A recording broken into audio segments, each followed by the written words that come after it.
New executive director at Aspen Public Radio.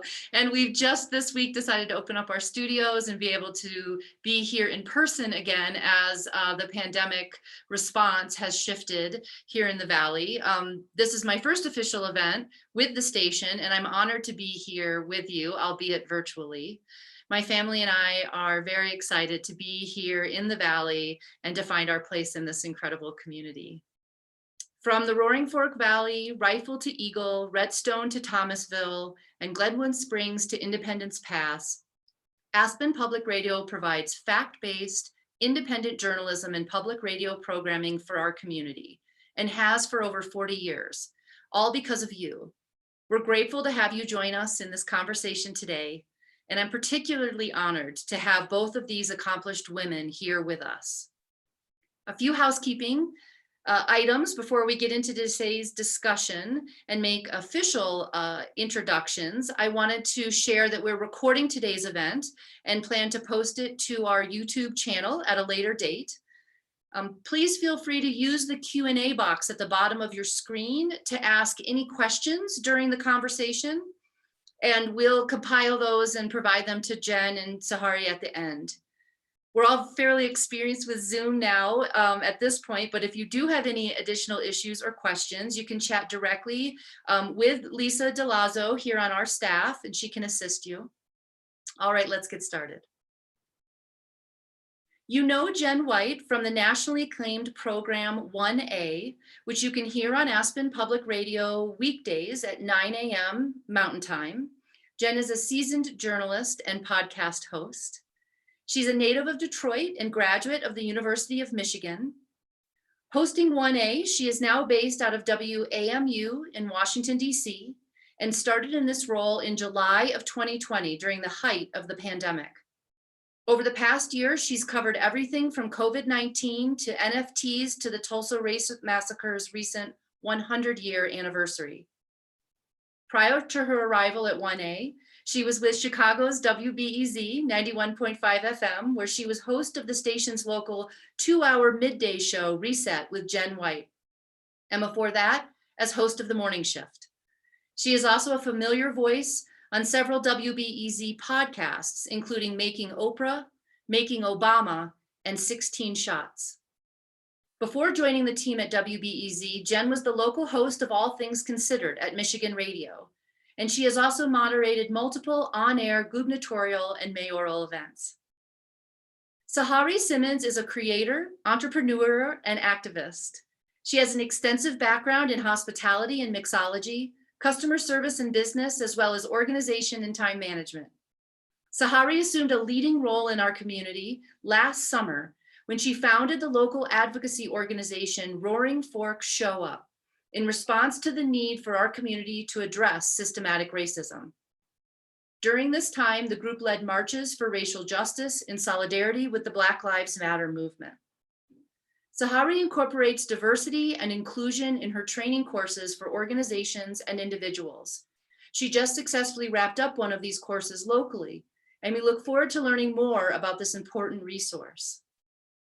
Last year, when interviewed by Aspen Public Radio about the long-term work required to fight racism, Sajari noted, "I think it's time to just take ownership in understanding and acknowledging that oppression is no secret.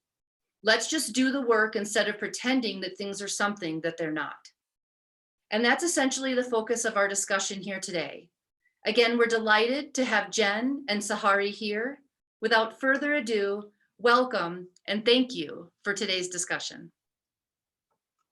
Thank you, Breeze, and Sajari, thank you for being a part of this discussion and being willing to lend your voice and energy today. I just want to start knowing a bit more about you, what brought you to the Aspen area.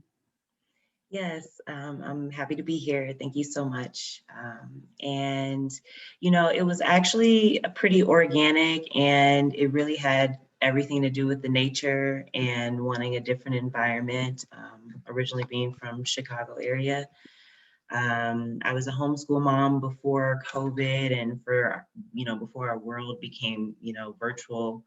And my daughter just so happens to be more into science and, you know, animals and things of that nature. And I just wanted to do something that was unique for her education.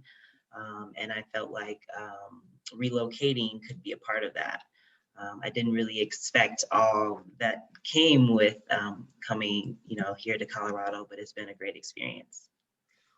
When you first arrived in Colorado, what were you expecting, and what did you actually experience? I guess I was expecting, what was I expecting? I was expecting for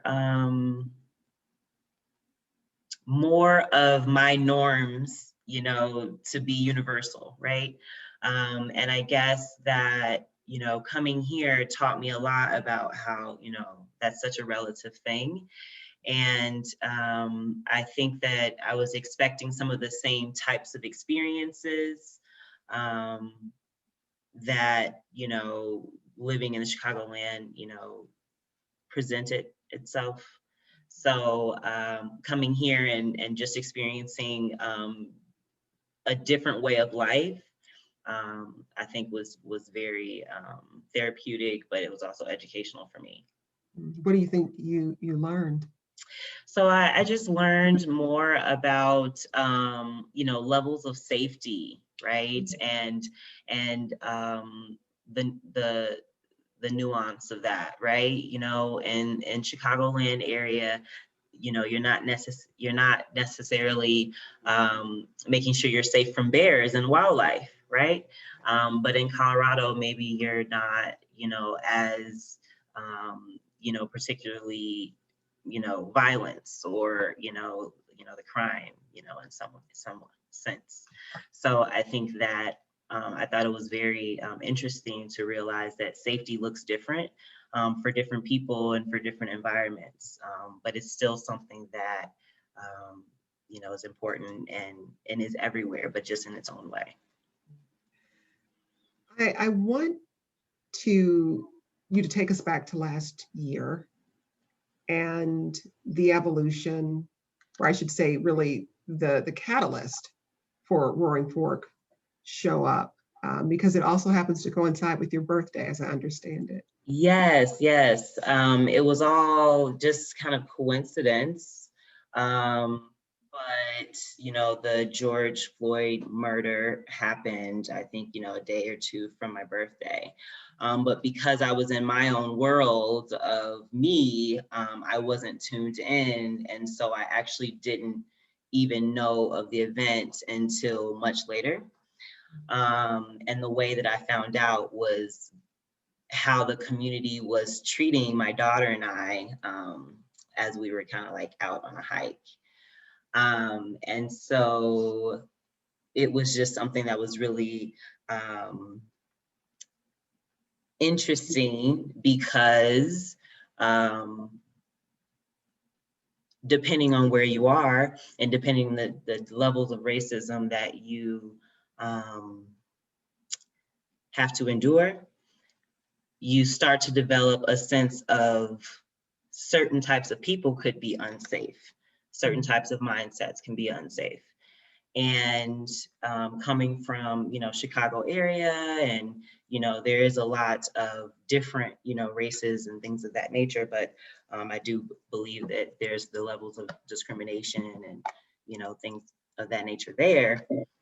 As I was coming home from hiking with my daughter, we just literally were stopped by every single white person that passed us.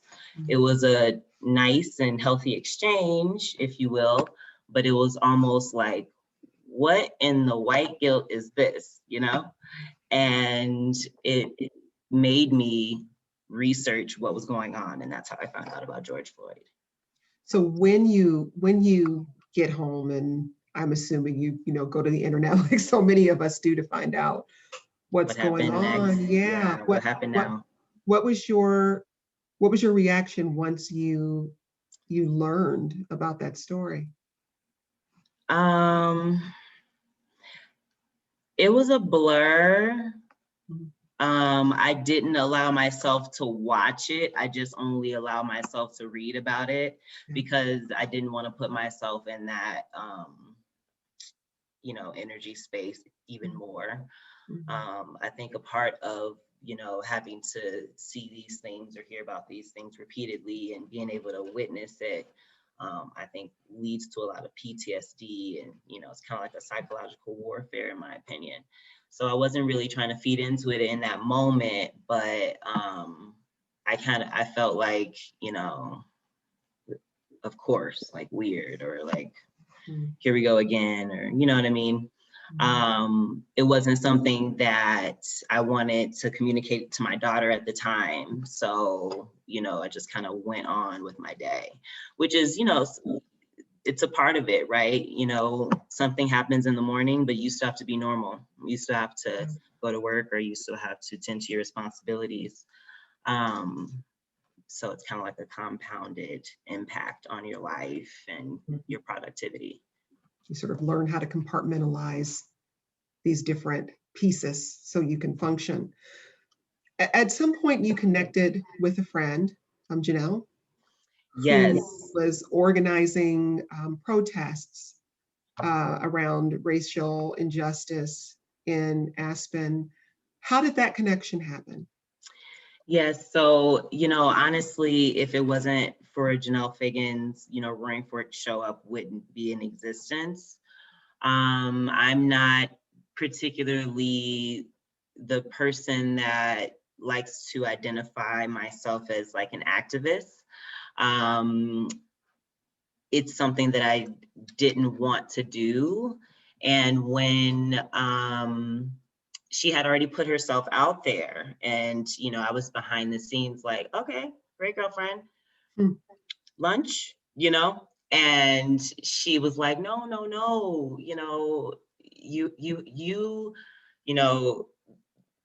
people that know me more intimately know maybe how I am intellectually or philosophically or what have you. So from that experience, she says, with the type of person you are, people need to hear you, or, you need to, do this with me. I need your support. And I'm like, no.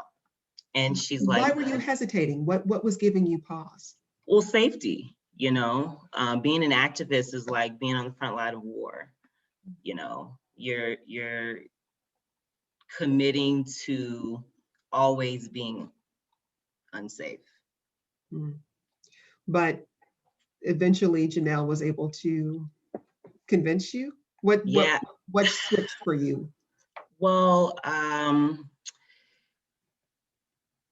we had, emotional exchanges, and I wanted to support her.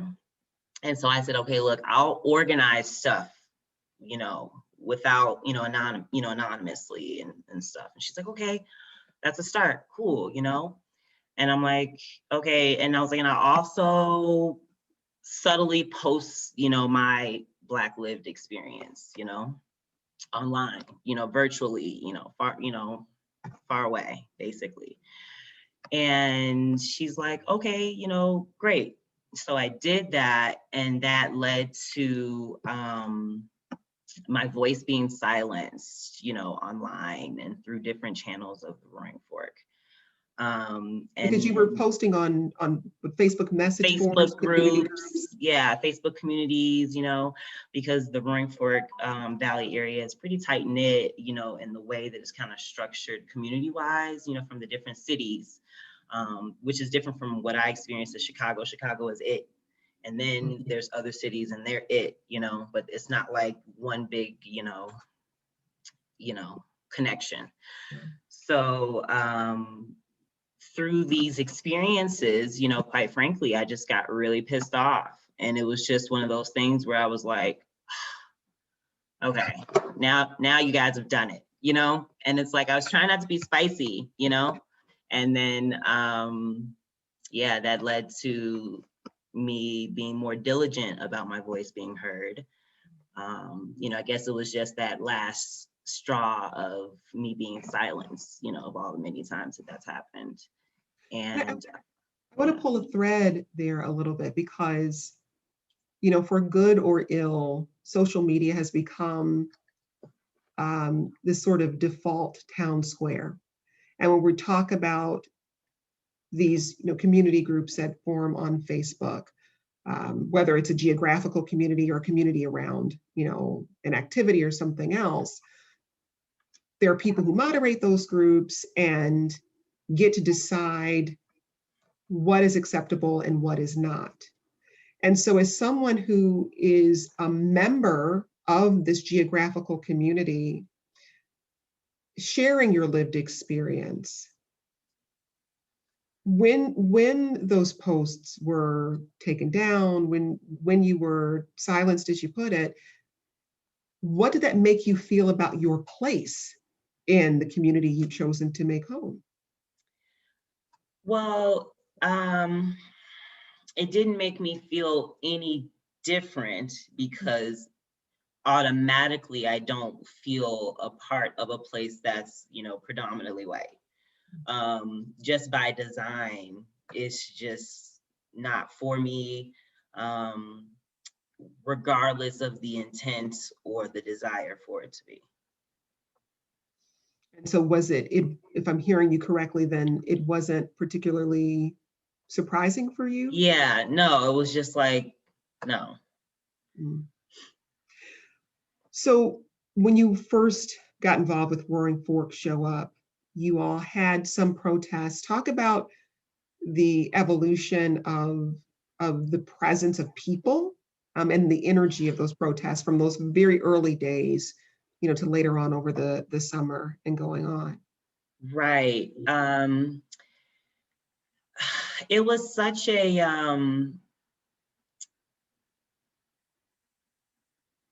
wow. Sometimes when I think about it, I'm like, I can't believe that really happened, but it did happen. It was a blur though. Because you almost, in some ways I have to be desensitized, and then other ways I have to be very overly emotional. And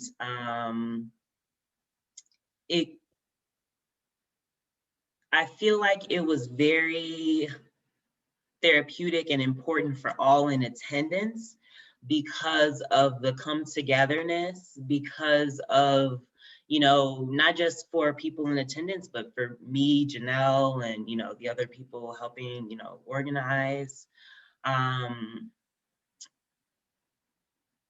It was like these events of hope, and then it started off with just like a few people, right? Well, when Janelle was like, independently doing it, it was like, 7 people the first time, 10 or 15 people, something like that. But then when I caused such a stir online and through the community, and then when I showed up to that start of the protest, that was when we had 500 in attendance, hundreds in attendance, and broke records for, being largest demonstrations in Aspen. Weekend after weekend, through the rain or shine. Hmm. How, when you think back to those protests and, making this decision to show up, even though you weren't initially comfortable, there were so many different ways you could have chosen to protest. You could have just, made it just a Facebook post and been like, that's it. Why were these larger actions, these public protests, why were those important as an action to take? Well, for me, I feel like I debunk a lot of stereotypes, or, I was a living example of,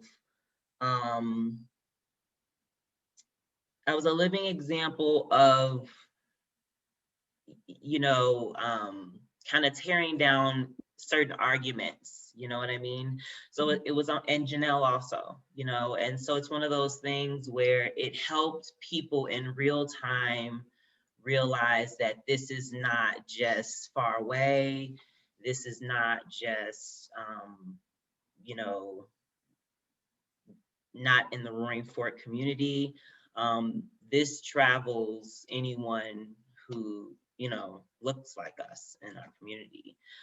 No matter where you are, it just presents itself differently. And so being able to give my personal example kind of provided that shock factor, or that, okay, well, I can't use these arguments anymore because she is a living testament that refutes that, you know? And so I think the energy of all of these real life examples, or even examples of me or of me having different audiences that supported in ways that I never thought they would, you know? So I think it was good on both sides to see a different example that, you know, makes you think differently towards change. I want to get more into the idea of what you think your presence and this work refuted in terms of assumptions about Aspen and the Valley. But I want us to first listen to this reflection we got from a community member in response to a couple of questions that were posed. This is about 6 minutes long. Just want to give people a heads up that it's a little bit of a longer clip, but let's listen.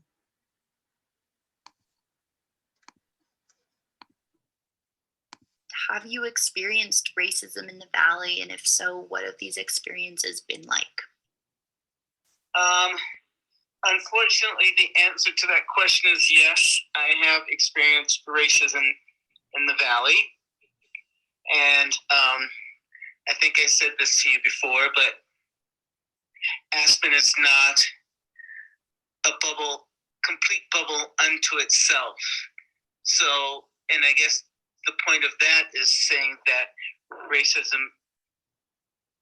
experiencing racism is part of being the other in America everywhere. So there's that feeling of like potentially being unsafe no matter where you are. So my experience in Aspen had to do with many years ago going to meet some friends at a theater in town that used to be on Main Street. I think I just turned off of Spring or one of those streets onto Main. And on my right was this Jeep full of, I would say, young white men who were probably in their 20s. Yeah, 20, 25, yeah, early 20s. And I was just mindlessly walking to the theater to meet my friends because we were going to watch a movie. And I was just being. And so they were driving towards me and they stopped their Jeep and they yelled at me, "Go home, nigger." And I just froze because I was just kind of enjoying being a person and going to meet my friends for a movie. And there was 4 of them in this Jeep. So it's that sense of like, am I going to be jumped? Am I going to be attacked? What's going to happen here? There's no place for me to run. There's no place to hide. And I think that fear was compounded by the fact that I had heard of an African-American man a year or 2 prior, maybe a year, who had been drugged behind a Jeep or a truck in Texas and essentially dragged to death. And, you know, it was gory. And so that kind of thing sticks with you. Like as I guess this is hard to explain, but as an African American, you kind of record the violence that is can possibly happen to you, or recent violent episodes that have happened to other people. So you're kind of aware of an overall vulnerability. So anyways, that just stuck in my mind, and it froze, and then I drove off. But I was still like panicked, right? So you're like, your blood's rushing, and you're like, oh my God, and why is this happening? Why can't I just go to the movies? And why can't I just be? And it's like, it's really unfair. It's so unfair. It's like, why can't we just be Americans like other Americans? So that's one instance. And the other instance I told you about was being in a restaurant in Aspen, overhearing this middle-aged, or she was actually fairly young as well, white female saying to her friends at her table, and my table was, I think, like one over, but she didn't really see me. She said, "What I love about coming to Aspen is that there are no Black people here." And I just thought, oh my goodness, which made me realize that she doesn't come here that often. And she might have been a tourist, or because there are Black people in this town. And, and it's like, we're not congregated in one neighborhood or one area of town. So it's not like you see us all. I mean, we're not that many in numbers, but it's not like you can see us all at one time, because we're living lives in this valley. It's not like we're going around going, we're a group of Black people, look at us, or, whatever. It's just like, you just want to live as a person in the community that you have chosen to live in. So, I don't know, fairness, the question of fairness arises. Breeze, thanks for playing that for us. And I just want to mention that I think the man he's referring to in his story is James Byrd Jr., who was 49 years old when he was murdered in Jasper, Texas, by a group of white men. Sajari, how would you describe the racial dynamics in Aspen and the Valley? Because we're hearing a very specific experience there that's, person to person, right? People in a car yelling an expletive out of a window, person in a restaurant saying, I'm glad there aren't Black people around. But more broadly, how would you describe it?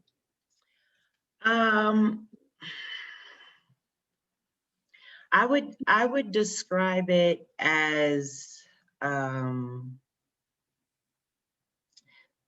very present and real, but depending on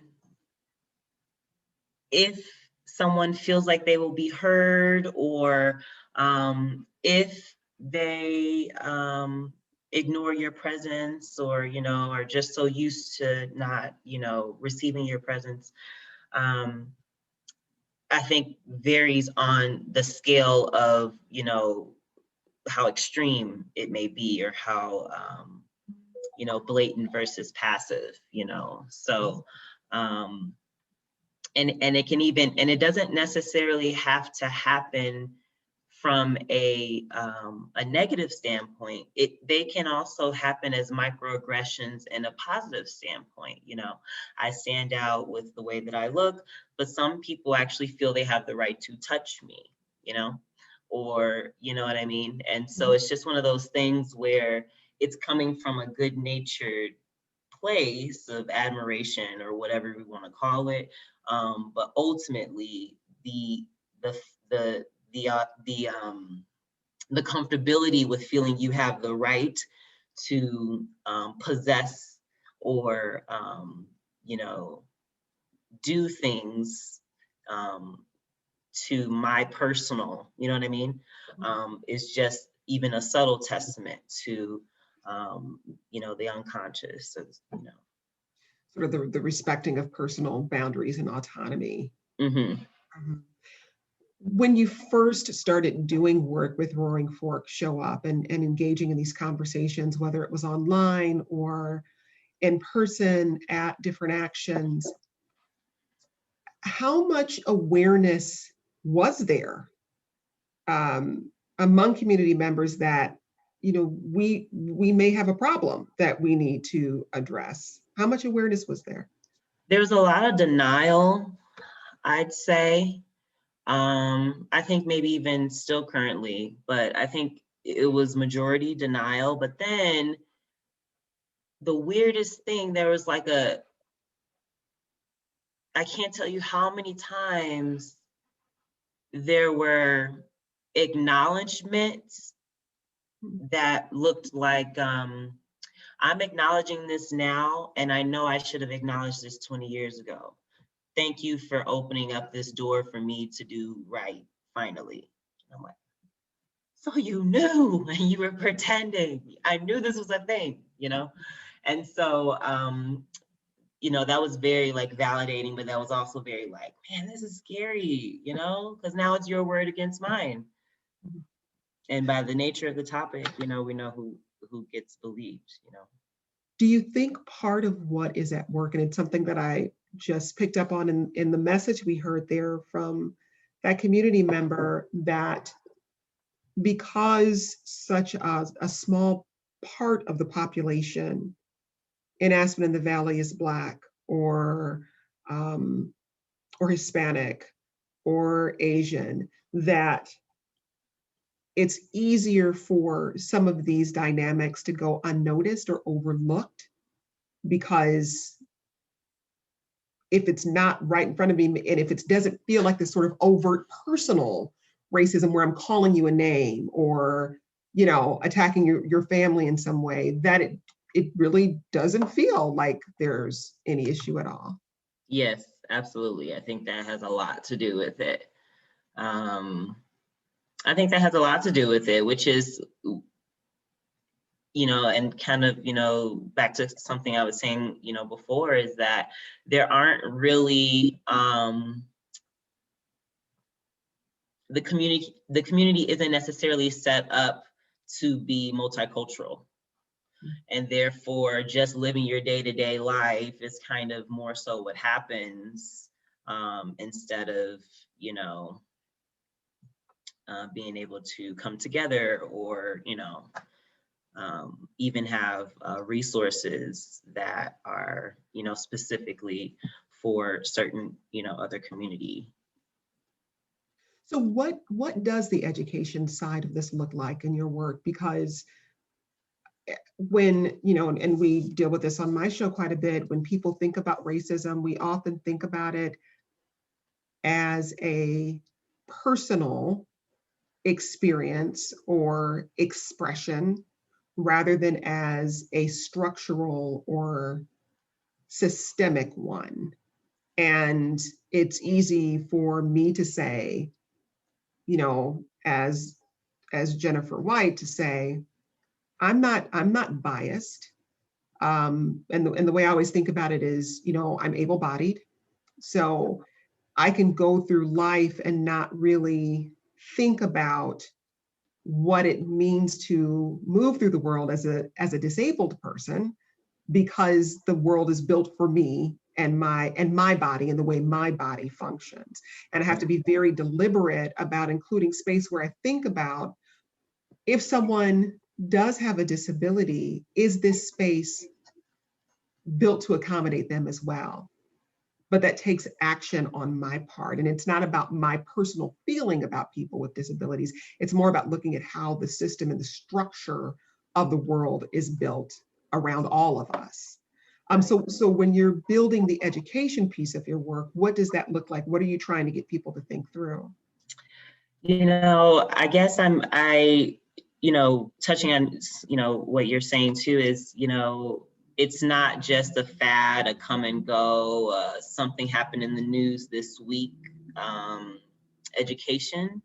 It's something that is more of a lifestyle. And in the same way that we learn to eat better, we learn to work out, or we learn to get higher in our careers or profession, we also can do the same things, for as far as personal development. And I think that is, a huge part of that.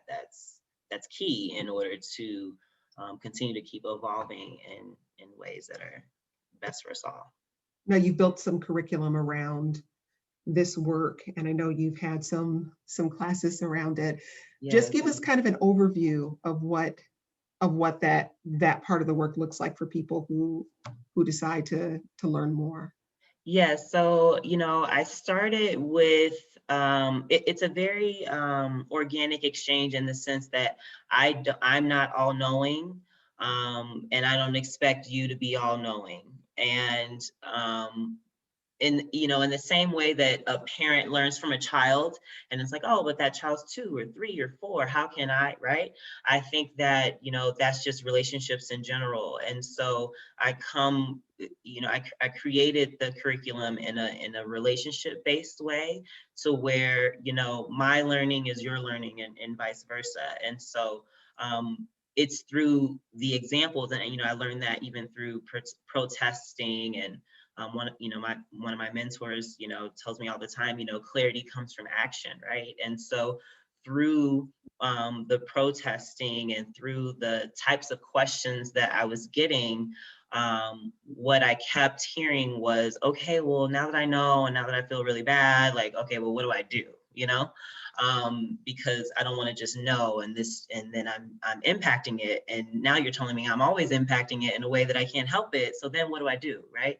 And so the curriculum is very action oriented, as far as, personal development, the types of things that you can do in that regard, but then also the types of things you can do in your community without it being some grandeur thing, but just being something that is more in line with your life's purpose and mission, because we all are here to do something differently and better than the next person. And so when you take it that road and that route, I feel like it's magnified in ways that can be most purposeful. I want to listen to the other part of that message we received from the community member, because it was a 2-part question. Let's go ahead and listen to that. Is there anything you'd like to say about, when you hear people say Aspen or the Roaring Fork Valley has no racism? No, that's crap. That's all of America has issues to contend with. Just think about Ute Place in Aspen. Are there any Utes anywhere in sight on Ute Place in Aspen? I don't think so. The Utes can't be here. They're not seen. They've been erased. And it's, so it's not just like a black and white polemic. It's an issue that affects minorities in this country. The minority group, the predominant minority group in this valley is people of Hispanic descent. And, it's just, yeah. So, and they face a lot of discrimination. I've heard people say blatantly, let's just get a Mexican to do it, which means let's get cheap labor, or, someone who would be presumably uneducated. But that's not, you can't paint all Hispanics with one brush, right? So it's not just a black and white issue. It's an issue that unfortunately affects a lot of minorities in this country. Like, the attack on the Asian women at the parlor. It's just never know when something's going to happen to you as a minority in this country. It's an ongoing issue of equality and equity. It's very necessary. What you're doing, what everyone's doing is very necessary so that we do reach the promise of America. What is the promise of America, right? What does our Constitution stand for? Thanks again, Breeze. Sajari, how do you think things have changed in the past year, if at all? You know, I think that there have been many call to actions. I think that there have been many moments of acknowledgement, but I do not believe that it has transitioned into action. I think that it's easy to not be held accountable, right? You know, so it's like if you're accountable for yourself working out in your own home and no one sees, you know, how much action are you really taking? Only time will tell, you know, right, with results. But from even just from behind the scenes, a lot of the interactions that I've had have stopped, or, you know, they have a lot of energy in the beginning, but then they don't all the way, you know, lead to execution. And so it's like, it sounds good. People are CC'd on the emails. And so people assume that something's happening, but then it doesn't, right? And so I think that people understand that it's important, and they know that it's the right thing to do. But when it is not forward facing in their face, it's easy to let a year go by, or even more time than that, before real action takes place. Well, speaking of action, what are some specific actionable things that we can do at an individual level that could help shift some of the dynamics, some of the structures? So to the community members' point, to fulfill the promise of the Constitution. And I know we've had a chance to speak a little bit before, but you talked about eliminating gatekeeping. Talk about that. Yes, you know, so through the protesting and being, you know, considered an activist, and that whole, you know, movement, if you will, I recognized that I was being invited into rooms and conversations that, for one, I never knew were even happening.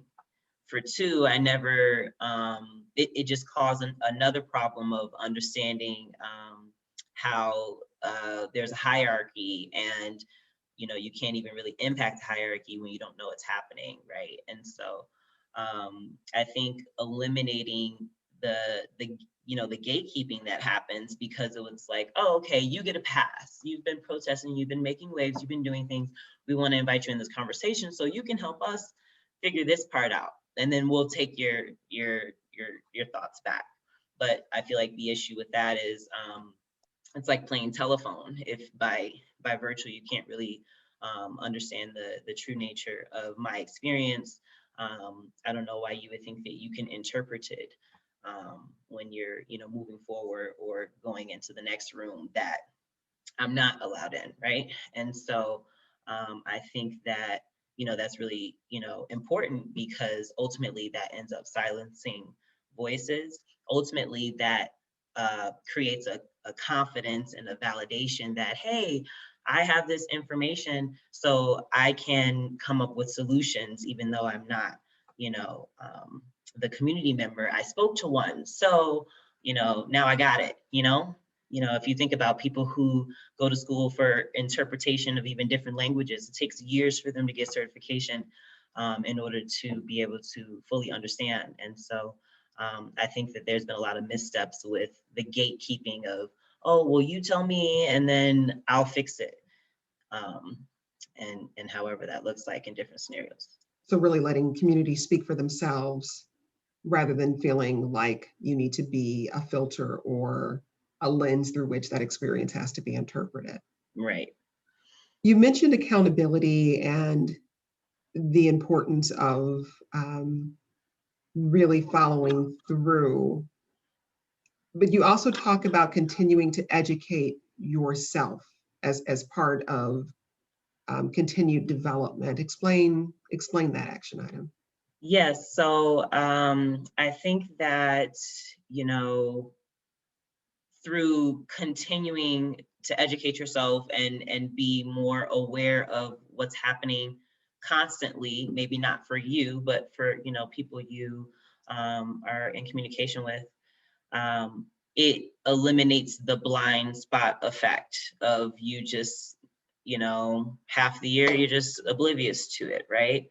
And then through that, oblivious, kind of by design, you're kind of contributing to it. So I think it will really help with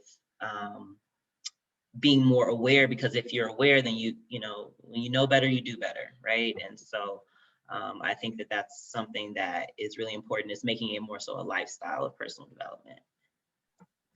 And then the last point, which is something that we talk a lot about in media, is you talk about not validating yourself or sitting in groups where you validate each other when the problem solving is outside of your community. And we're in this time when, media is so fractured. We talk a lot about how people basically seek out sources that they think are going to validate what they already believe. And it sounds like what you're describing is something very similar. Can you explain a little bit more? Yes, absolutely. Absolutely. It's one of those things where, throughout this year, companies have been like, oh crap, we're not diverse. Let's all get together and talk about how we can be more diverse. But like no one in the room is, multicultural, right? And so it's just kind of like sounding boards off of their own personal experiences on what's true and, what's not true. And they're just kind of skipping the research part, or skipping the actually having the actual voice there part. And so I think it just ends up being like sounding boards where it's like, yeah, you're right. Or, oh, you didn't know that either? Okay, so we're good if we both didn't know, right? And so it's kind of like that lack of accountability, because, you're not having to be challenged. Which leads back to the eliminating gatekeeping point that you said at the top. Is there anything we haven't talked about that you want to share before we go to the audience Q&A? No, I don't think so. Okay. All right. Breeze, do we have any questions? So, Jen, the first one's for you. Yesterday, you facilitated a great conversation on 1A with two journalists who have been covering the pushback against teaching critical race theory in schools. Interestingly enough, this has been an issue raised here in the Valley, which resulted in a district-wide communication just last month from Aspen School District Superintendent David Bow saying Aspen doesn't teach critical race theory, nor any of the recent academic movements that could be considered adjacent to it, including the New York Times 1619 project on the Whitson Center 1776 Unites. So I wanted to ask, was there anything that surprised you about the conversation you had? I'll be forthright and say, as a parent that's coming into this district, that's exactly the wrong message I would want to be receiving, a very disappointing message to be receiving from the superintendent. Clearly, I was not in his audience of who he was aiming to speak with in making that statement. But what do you hope people took away from yesterday's conversation and this new affront against the idea of really critical thinking in general, and more specifically, this idea of a new discipline around critical race theory? Oh, okay. So probably three different things. The first is that civic education in this country is sorely lacking. And I think as one of our guests described it yesterday, this narrowing of civic education has shown up in our political discourse and the way we are or are not able to talk about policy. And I think, unfortunately, this is becoming a systemic issue that is further exacerbated by the splintering of media, where we retreat into our echo chambers to hear what we want to be affirmed. So I think that's one. If I was a parent, I would be concerned about the fact that my child is not receiving a strong civic education. As a parent, I would be deeply concerned about that. The second thing is that, you know, we as a society have to get a lot more thoughtful about separating political discourse from, oh gosh, I guess from truth, for lack of a better way of putting it. So, you know, when you have legislatures passing laws banning the teaching of critical race theory, as another of our panelists said yesterday, if you walked into almost any classroom in America and said, K through 12 classroom, and said, do you teach critical race theory? They'd say, what? Like no. But what's happened is that in the conflation of critical race theory with teaching history completely and truthfully, what we've done is created a situation where a teacher cannot talk without feeling fear about the brutality of slavery, the long history of anti-Asian policy and sentiment in this country that preceded Japanese internment camps during World War II. They can maybe mention the Trail of Tears, but not really explore in age-appropriate ways the genocide of Native American peoples. That is so dangerous for this country. It's so dangerous. And I know we have amazing teachers who will do their best to make sure kids leave their classroom with a complete education. But the political discourse is clouding the truthfulness that needs to be a part of our education. And I can say that as someone who grew up in Detroit, attended schools that were predominantly Black, had mostly Black teachers, my history books were not truthful. They weren't. Fortunately, I had parents who wanted to make sure I had a complete education, so they did the work they needed to do to build additional material around what was being given to me in the classroom. But I think it's something we should all be very concerned about. I said there were three things. The third thing really is about us as the adults deciding what kind of country we're really leaving for our kids to inherit. And I struggle with this a lot, actually. I'm deeply concerned about the way,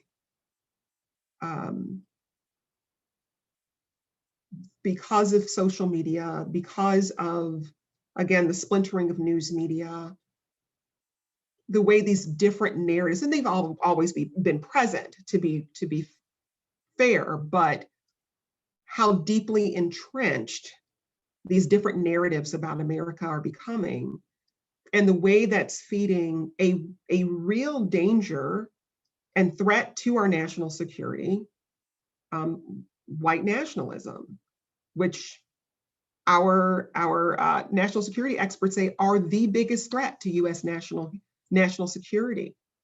That problem does not get fixed and addressed by being less truthful about American history. Because what you have then, my fear is kids falling down rabbit holes on the internet and finding a whole body of something, a whole body of work, and there's nothing there to counter that. And a classroom is such an ideal place to explore these things with context, with support.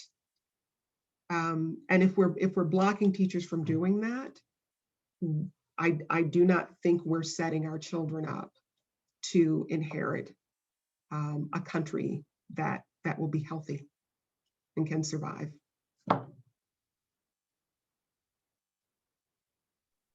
Thank you so much for sharing that. I think I'm going to go out on a limb and say I think a lot of the audience probably shares a lot of what you said, and I think it's a movement that may be on our horizon here in the Valley. Sajari, as you embark on this next year of leading Roaring Fork Show Up, what are your hopes and dreams for yourself and the movement that you were so pivotal in starting here in the Valley? Yes, so, I'd like to be, I'm basically in the midst of finding this balance of where I can still contribute, but not deplete myself. Even when I think back on the protesting weekends, I have to sit down. It's like, I feel faint. So I feel like, with the pandemic, opening up the norm for virtual, I'm really wanting to prepare a lot more virtual opportunities. And I believe too, by the dynamic of not physically being somewhere or in front of someone, the opportunities to save face and be, take the baby steps as you need for you, are more, open. So I definitely have some of those things in the works, and I'm like editing the material that was live, and because I have people that are interested in the reboot, and so just kind of making it something that's timeless, but also thoughtful for other people to take part in. And I really would like to pair with organizations, and just in the way that I was speaking with Jenn, in the way of, they don't have a voice, but they want to commit, and they want to put forth efforts that surrounding these issues. I definitely would like to, do more community work in those ways. I think it's less depleting for me to impact more, bigger numbers than individual. So. Well, thank you so much for your time today, both of you, Jenn White and Sajari Simmons. Thank you to Aspen Public Radio Morning Edition host and reporter Eleanor Bennett for her assistance in producing this event today. Thank you to the individual who submitted the audio reflection as part of today's event, who would like to remain anonymous. We're really looking forward to a time when we can be together in person again, especially for our annual Lawn Bash, which is typically when we host 1A here in person in Aspen. However, we're grateful that things are beginning to start opening up, up again, and today's virtual conversation being possible was just such a privilege. We could not serve this Valley as Aspen Public Radio, providing the news and information that we all need without each and every one of you, our listeners. Thank you for making our work possible. And thank you again for being here today with Aspen Public Radio. Thank you. Thanks, Sajari. Thank you so much, Jenn. Thank you, Reese.